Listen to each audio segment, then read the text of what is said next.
Hey everyone, happy Sunday. It is Sunday morning here at my home in Northern California, and I just want to come on today and just have some connection, just create some conversation, and also to praise my dear friend and the creator of GriefYoga, Paul Denniston. Yesterday, I was in a class that he taught around laughter and grief. And I just thought I would share some of my story around laughter yoga and grief yoga to help you all understand, maybe find the place inside of you that might feel familiar for you like it was for me. I was a child raised... my childhood there was a lot of trauma. Trauma. There's not really any way to sugarcoat it. And I know that that's a buzzword these days.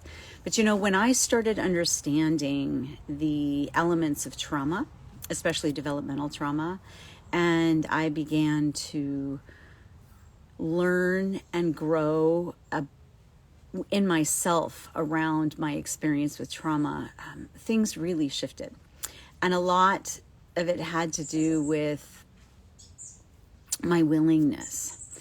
So my journey with laughter yoga, I was always willing to feel better, but I didn't know that I could actually feel better. So until about my mid-30s, life was really intense and really hard.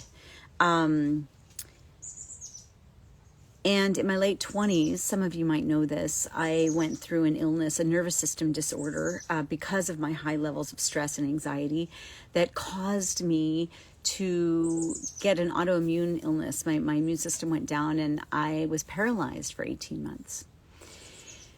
Whew. And the memory of that experience lives in my body. And when I went through that in my late 20s, all of my coping mechanisms, eating, emotional eating, exercising, like moving fast, getting it to go away, and working, just kind of workaholism. I couldn't use any of them. They were just like, I couldn't move. So I couldn't do anything there with that. And I had to sit with the pain. It was like this punishment. And what I learned was that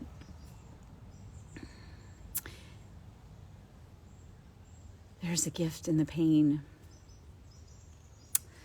There's my joy, my love live right there in my heart and in the pain.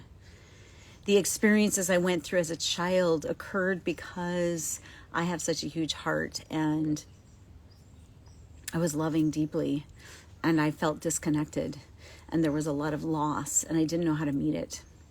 And so when I found laughter yoga, in I think it was my late 30s, it was just an epiphany.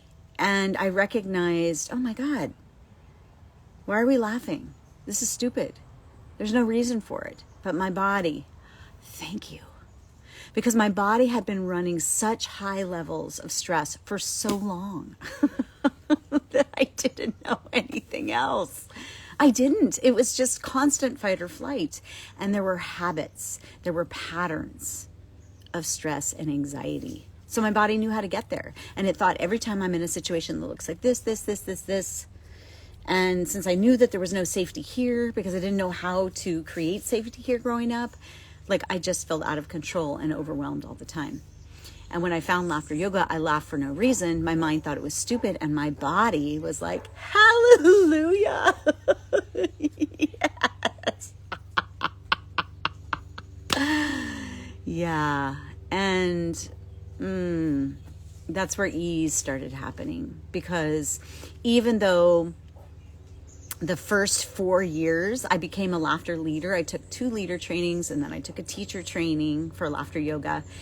And my mind was still racing, because the mind, the nervous system, it takes a while for us to dismantle the trauma, right? And it's super important to be able to titrate our experience with trauma, with overwhelm, with anxiety, with pain, with suffering, right? All of those undigested, unmetabolized emotions that are circling around in our system. And with laughter, I was able to just ha ha ha ha ha. I was able to do crying laughter and angry laughter and emotional wreck laughter. It's just like, no. Ha ha ha. Boundary setting laughter, like mistake be gone laughter, anxiety be gone laughter. And because of that, I brought oxygen. I brought happy chemicals into my system, and I felt better. I felt better. It was so great. It was so great.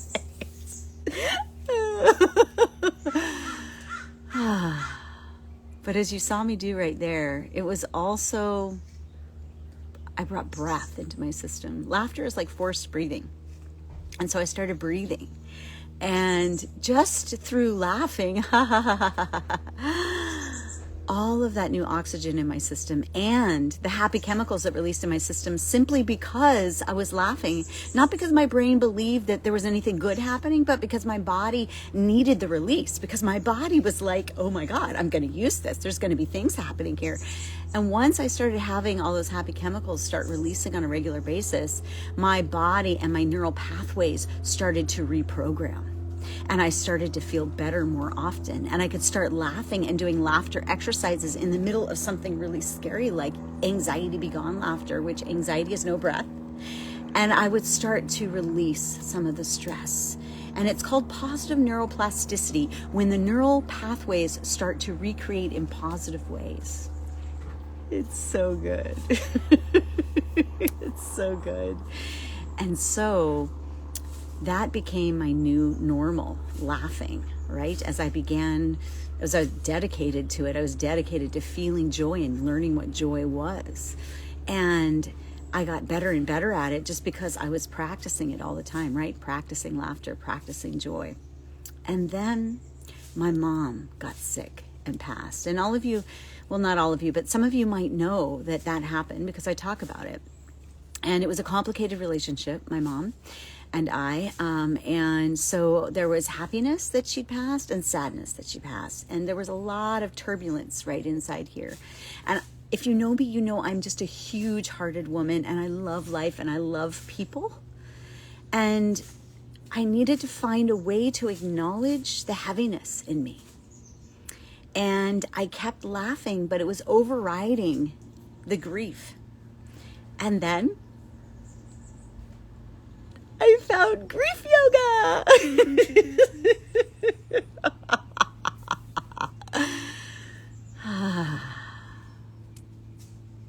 And so if you tune in to me and you see the happy, effervescent, ebullient, like, yay, joyous, out there, air energy, you'll know that GriefYoga brought me back to the grounded part of me, to the place in my body that welcomed myself home, that welcomes me home every day. And through GriefYoga, I found the other side of my joy, because with the laughter yoga, I got permission to begin to feel, even to be in my body and to feel the not so good things, but get right back into laughter, right? And ha ha ha ha. So it became less terrifying. And in that experience, my body let me begin to feel grief. I began to liberate the stuck emotions in my system. And I began to feel more empowered and lighter. And so I just have to do a little plug for my friend, Paul Denniston. He is the founder of GriefYoga. This is his new book. Hopefully it's facing the right way. It's called Healing Through Yoga, Transforming Loss into Empowerment. And I was one of the first people that was trained as a GriefYoga teacher. And when I began to bring GriefYoga into my practice, my own personal practice, and my work with my clients, my students in my classes and groups, things started to change because we could feel those emotions and let them go. Because oftentimes when you're in a hypoarousal state, when you're dysregulated in possibly an off position, meaning depressed for a long time and really stuck, sometimes we have an allegiance to our grief. Sometimes that feeling of, I'm suffering because my mom suffered, my dad suffered, because my child self suffered, and I'm holding a holy space, a vigil for that part of me. You know, I will speak from my own experience. That was a big mind game I played with myself, because really my body didn't know how to feel happy and joyful, because I just didn't have examples of it outside of me, and I didn't have permission in me because I hadn't fully met the pain and the suffering. And I know I'm smiling really big right now, but GriefYoga gave me the opportunity to feel the pain and to liberate it and to feel the joy even more, because I had already been laughing at that point for over 10 years when I trained to be a teacher in GriefYoga. And so why am I telling you all this? First of all, because Paul Denniston is an amazing teacher. He's an amazing human being, and he's just a complete goofball, and he's just pure love and pure joy and pure delight. And he gave the serious part of me permission to let myself feel the deep, serious places and know I wasn't going to get stuck in them, with his book, with his work, with his passion. And he's also a laughter yoga teacher like me. And while he's not teaching trainings in laughter yoga, he is always inviting us to play, to reclaim the orphan parts of ourselves, and to find love again, to find connection again, to find empowerment by meeting and transforming it and focusing, taking that energy and focusing it and moving with that energy and moving into something creative. Because we can get stuck, right? We can just get stuck.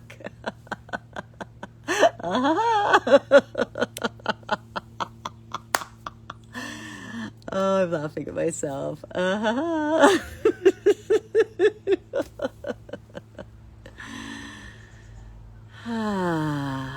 So give yourself permission to play, to laugh, to connect deeply with yourself, to have fun.